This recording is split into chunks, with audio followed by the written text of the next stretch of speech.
l'abbaye des Chourgnacs, dans le Périgord, les sœurs cisterciennes se retrouvent au réfectoire pour partager les repas qui rythment la vie communautaire. On mange tous ensemble la même chose. C'est pas un libre service où chacune choisit ce qu'elle aime, ce qu'elle veut, ce qu'elle préfère. Cette dimension de partage aussi est au cœur de la vie chrétienne. Partager, c'est pas tout garder pour soi. C'est aussi manger avec, c'est éventuellement manger moins, c'est mettre en commun. Et pour accompagner le temps du carême, sœur Élise Mariette nous propose aujourd'hui un menu végétarien.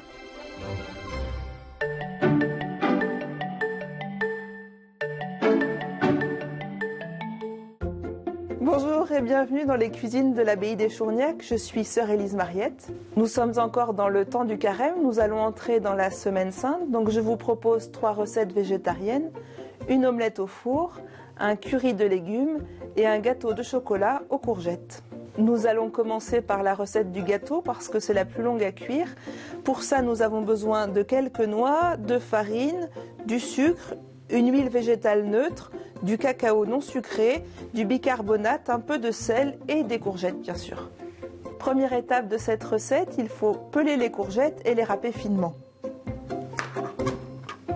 Alors dans 2 jours, il y a la semaine sainte et la semaine sainte, ça commence avec le dimanche des rameaux qui chez nous, quand le temps le permet, commence par une procession qui démarre au calvaire, donc à l'extérieur de la clôture. Donc les gens sont généralement très contents de nous rejoindre pour faire la procession et qui s'achève évidemment dans l'église. Après, c'est une semaine qui est finalement assez chargée parce qu'en dehors du Triduum pascal, eh bien, il faut aussi préparer Pâques. C'est une semaine qui est un peu un cheval entre 2 temps, entre le carême dans lequel nous sommes encore et puis le temps pascal que nous sommes en train de préparer et pour lesquels on s'agite déjà un petit peu dans tous les sens. Voilà, revenons à la recette. Mes courgettes sont râpées. Maintenant, on va pouvoir mélanger les différents ingrédients. Donc la farine, un petit peu de sel, un petit peu de bicarbonate. Et ensuite, j'ajoute le cacao. Je mélange. L'avantage de cette recette avec la courgette, c'est que ça fait qu'il n'y a aucune matière laitière dans le gâteau. Donc pour tous les gens qui sont intolérants au lactose, qui arrive de plus en plus souvent, c'est une recette qui est assez pratique. Il n'y a pas non plus d'œufs. Alors en carême, ça tombe plutôt bien, même si pour être honnête, en carême, il n'y a pas vraiment de dessert à l'abbaye, sauf éventuellement pour nos hôtes. Et à l'exception, ça tombe plutôt bien du dimanche des rameaux. Sœur Élise Mariette intègre peu à peu l'huile à son mélange, puis ajoute les courgettes. Elle intègre les fruits secs, verse le tout dans un plat graissé et met à cuire 20 minutes environ dans un four préchauffé à 180 degrés.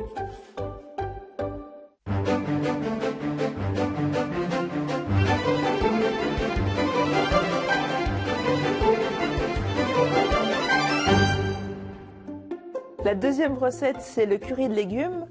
Pour ça, j'ai besoin de lentilles, de lait de coco, du curcuma, du curry. Si vous en avez des feuilles pour le mélange de curry, si vous n'en avez pas, ce n'est pas important. Des oignons, du gingembre, frais ou en poudre selon ce que vous avez, tomates, carottes, poivrons et céleri branche. Et pour accompagner le curry, j'ai choisi de faire du riz, mais vous pouvez aussi utiliser des pommes de terre ou même des pâtes. La première étape, c'est de pré-cuire les lentilles, ce que j'ai déjà fait. Donc on va enchaîner direct sur la deuxième étape qui est de préparer les légumes. Je vous propose aujourd'hui un menu végétarien, d'abord parce qu'en carême on limite beaucoup les protéines et parce que dans la tradition bénédictine, il est dit que les moines ne mangeront pas de viande de quadrupède, sauf éventuellement pour les malades. En principe, c'était surtout des plats de légumes, des plats de légumineuses qui reviennent très à la mode aujourd'hui, du poisson et des œufs. Et est-ce qui pouvait se trouver à l'intérieur du monastère. Au XIIe ou même au XIXe, il y avait des cours d'eau qui étaient là, donc il y avait des viviers de poissons. Donc le poisson, c'était pas du tout un produit de luxe qu'on ramenait de l'autre côté de la planète, c'était quelque chose qu'on ramassait dans son jardin. Notre petite difficulté aujourd'hui, c'est que c'est plus du tout notre cas. Donc on se pose beaucoup de questions par rapport au coût de la vie et puis aussi en termes de responsabilité écologique sur notre alimentation. Alors on essaye des choses, on se pose la question de réintroduire ponctuellement de la viande, soit pour des occasions particulières, soit de la viande qui est élevée localement, ou les poules qu'on élève quand on ne peut pas garder un tel ou tel coq. Et l'autre piste, ce sont les plats végétariens. Alors, il y avait déjà une certaine tradition de cuisine végétarienne, justement à cause du carême. La question de l'alimentation et de manger de la viande, c'est pas tant par rapport à la question du bien-être animal seulement que dans la perspective aussi de ce que disait le pape François dans Laudato Si, tout est lié. Donc quand on regarde notre alimentation, ça veut dire qu'il faut se questionner sur comment ont été produits les légumes ou les animaux qu'on mange, comment sont payés et est-ce que peuvent en vivre ceux qui les produisent, comment est-ce que nous on peut les transformer. Est-ce que c'est quelque chose qui vient du bout du monde ou même qui est de l'autre côté de la France? Donc c'est tout un ensemble de questions qui fait c'est jamais extrêmement simple. Et là-dessus, je rajoute la crise économique qui pose pas mal de questions parce que le prix des aliments bouge.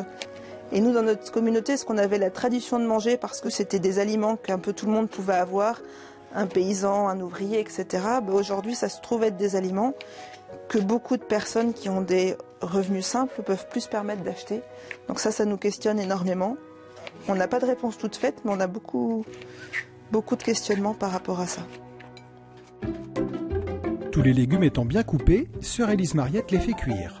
Elle commence par faire revenir les oignons dans un peu d'huile, puis ajoute les légumes et les épices quelques minutes plus tard.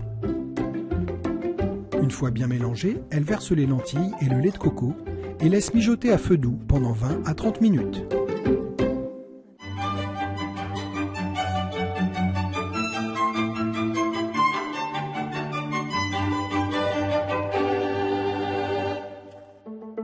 Troisième recette de notre menu d'aujourd'hui, l'omelette au four. Pour l'omelette au four, j'ai besoin d'œufs. Donc ici, vous voyez, ce sont des œufs du jardin. J'ai besoin d'un petit peu de lait, de parmesan, poivre, sel, épices. Et ensuite, les légumes qu'on met, on met ce qu'on veut en fonction de ce qu'on a. Donc en l'occurrence, on a ramassé au jardin des blettes, il y a du persil, il restait des poivrons. Donc c'est ce qu'il y aura dans l'omelette du jour. Et vu les légumes que j'ai mis, j'ai choisi l'épice en fonction. Et là, ce sont un mélange d'épices un petit peu mexicaines. Première étape de la recette, je vais préparer mon appareil et casser les œufs. Quand on a commencé à avoir des poules, on s'est dit que ce qui serait bien, c'est d'avoir autant de poules et de coqs que de sœurs pour assurer au moins les besoins de la communauté en œufs. Mais cet été, le renard a décidé de rééquilibrer les choses autrement et il nous a privés d'une partie des jeunes naissances de l'année. Donc je suis incapable de dire combien on a de poules aujourd'hui, parce qu'entre les naissances, celles qui décèdent de vieillesse, celles qu'on mange et celles que le renard mange, ça fait du monde en moins. J'ai battu mes œufs, j'essaye de les battre de manière un peu uniforme, mais pas totalement non plus. Pour garder un peu de mélange, j'ai rajouté le sel, le poivre. Maintenant, je rajoute un peu de lait. À ce stade de la recette, je mets déjà un petit peu d'épices dans l'appareil, mais le gros des épices, je les garde pour faire cuire les légumes une première fois. Et je rajoute un petit peu de parmesan. Hop, et voilà. Et maintenant, il n'y a plus qu'à préparer les légumes pour les faire revenir un petit peu à la poêle avant de les mélanger à l'appareil. Comment est-ce qu'on devient cistercienne à l'heure actuelle ? Par tout un tas d'aventures et de détours, j'ai découvert la communauté des Chourgnacs grâce à un groupe de discernement des vocations, à une époque où je me posais mais vraiment absolument pas la question d'une vie contemplative. J'étais plutôt attirée par tout ce qui était engagement apostolique sur les questions de pauvreté, sur le rapport au monde. Puis arrivée au monastère, j'ai apprécié mon séjour là et puis j'étais en train de finir ma thèse, j'avais besoin d'un endroit calme pour relire ma thèse. Et comme on ne peut pas passer sa journée à faire ça, la sœur qui était hôtelière à ce moment-là m'a proposé de rendre des petits services, du rangement, du ménage, etc. Donc je suis revenue comme ça plusieurs années sans jamais me poser la question de la vie monastique.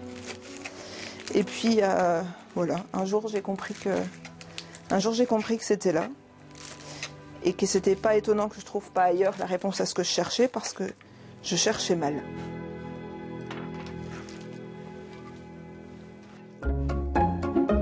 Sœur Élise Mariette fait maintenant revenir dans un peu d'huile les oignons et les épices, puis elle ajoute les légumes. Quand ils sont bien réduits, elle les mélange à l'appareil d'œuf et verse le tout dans un plat graissé qu'elle enfourne à 180 degrés pour 10 à 15 minutes.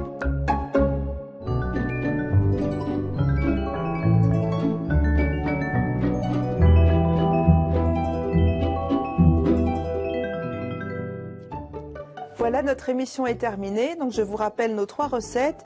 Une omelette au four, un curry de légumes et un gâteau au chocolat avec de la courgette. Comme vous le voyez, c'est un menu végétarien qui aurait pu être végétalien si on n'avait pas ajouté l'omelette. mais qui permettent de faire la base de protéines animales du repas. J'espère que vous aurez plaisir à refaire ces recettes chez vous et je vous souhaite une belle semaine sainte. À bientôt dans le Périgord.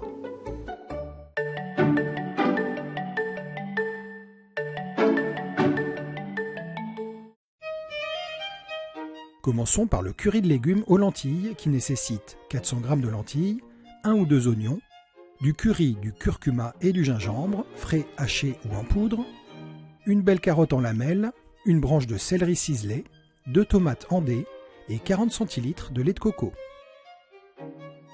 Précuire les lentilles à l'eau.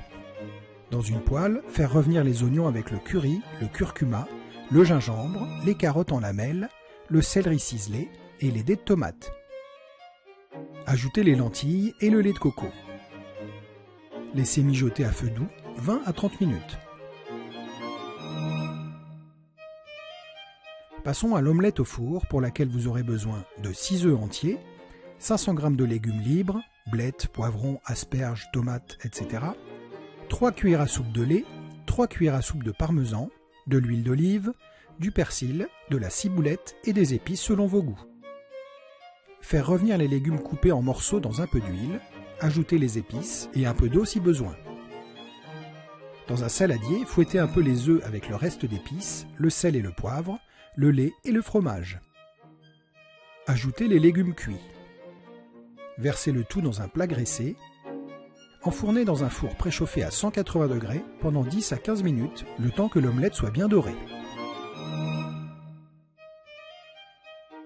Terminons par le brownie chocolat courgette, pour lequel il vous faudra 220 g de farine, 150 g de sucre, 30 g de cacao non sucré, 3 g de bicarbonate de soude, une pincée de sel, 90 g d'huile végétale neutre, tournesol, olive ou autre, 250 g de courgettes râpées, et au choix, noix, amandes, noisettes, raisins ou copeaux de chocolat. Dans un bol, mélangez les matières sèches, farine, bicarbonate, sel, cacao et sucre. Versez l'huile et mélangez peu à peu à l'aide d'une fourchette. Râpez finement la courgette et bien l'incorporer à la pâte. Ajoutez un peu d'eau si elle est trop sèche. Lorsque la pâte est homogène, ajoutez les fruits secs. Versez dans un moule huilé et cuire 20 à 25 minutes dans un four préchauffé à 180 degrés. Votre menu végétarien est prêt. Bon appétit!